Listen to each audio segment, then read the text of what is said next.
suis directrice de l'école Sainte-Bernadette à Vannes, qui est une petite école de 2 classes avec 4 niveaux par classe. Donc moi, je suis aussi enseignante en CE1, CE2, CM1, CM2.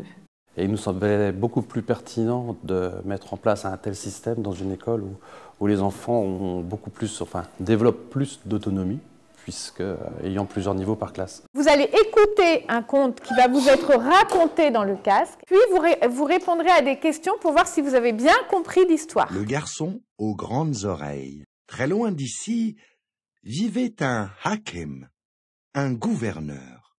En fait, l'équipe a changé cette année, ce qui nous a permis aussi de vérifier que le produit était adaptable, même s'il y avait changement de personne. J'ai jamais utilisé de matériel numérique avant dans l'éducation, dans mes classes précédentes. J'ai utilisé ce matériel parce qu'il était dans l'école. Sur le même principe que la dernière fois, les CM2, vous aurez des documents qui sont extraits d'Internet. Donc, c'est des informations sur les personnages Pierre et Marie Curie. Les CM2, vous avez les extraits des pages Internet.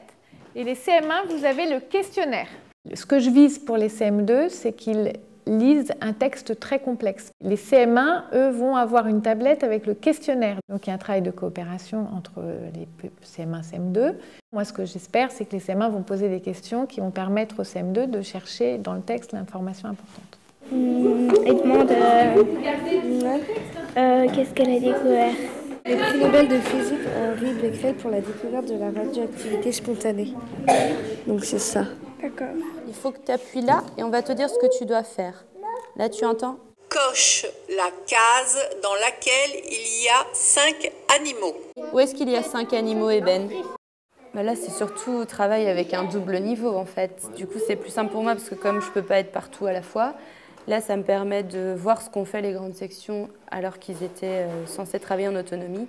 Et comme ça, je me rends compte qu'il y en a certains qui sont capables de travailler vraiment tout seuls et de se corriger. Et j'en ai d'autres qui ont fait que la moitié des exercices. Ils n'ont pas répondu à certaines questions. Donc je sais qu'il faudra que je reprenne ça avec eux ou je reprenne le fonctionnement pour les prochaines séances. Tu vas dans un magasin, Walid. Tu prends une casquette et la chemise. Tu ne vas pas payer 5 € d'un côté et 11 € de l'autre côté. Tu vas tout payer ensemble. Comment tu fais pour tout payer ensemble? Et l'intérêt, justement, c'est de pouvoir créer des groupes de niveau, des groupes de besoins, des groupes... des groupes en fonction des thèmes qu'on va choisir. C'est très simple, hein, c'est 3 clics. Il faut déplacer des étiquettes de prénoms dans des cases. C'est accessible à des enfants de 5 ans. Hein. C'est un outil qui est très naturel, qui permet et qui, je dirais même, qui suscite la différenciation. Parce qu'en voyant l'outil, on se dit, déjà on pense à la séance autrement. Du coup, là, on a fait une séance d'écriture ce matin, donc je vais regarder le film en fait de son travail. Comme ça, je peux voir combien de temps il a mis déjà à faire le travail en entier. Et puis, je peux voir comment il trace ses lettres. Et ça, c'est intéressant. Notamment pour les enfants qui font leurs lettres à l'envers ou qui les forment en partant dans le mauvais sens. On voit qu'au début, il s'applique. Et à la fin, là, on voit qu'il espace de plus en plus. Comme ça, il prend de la place. Ça lui évite d'en tracer plus.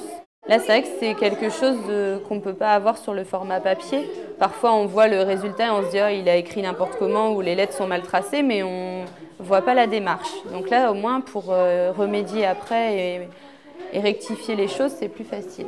Dans les classes multiniveaux, on voit bien que les enfants développent automatiquement une autonomie différente. Par contre, pour l'enseignante, si elle peut avoir d'autres outils pour pouvoir accompagner cette autonomie, c'est quand même nettement plus agréable et efficace.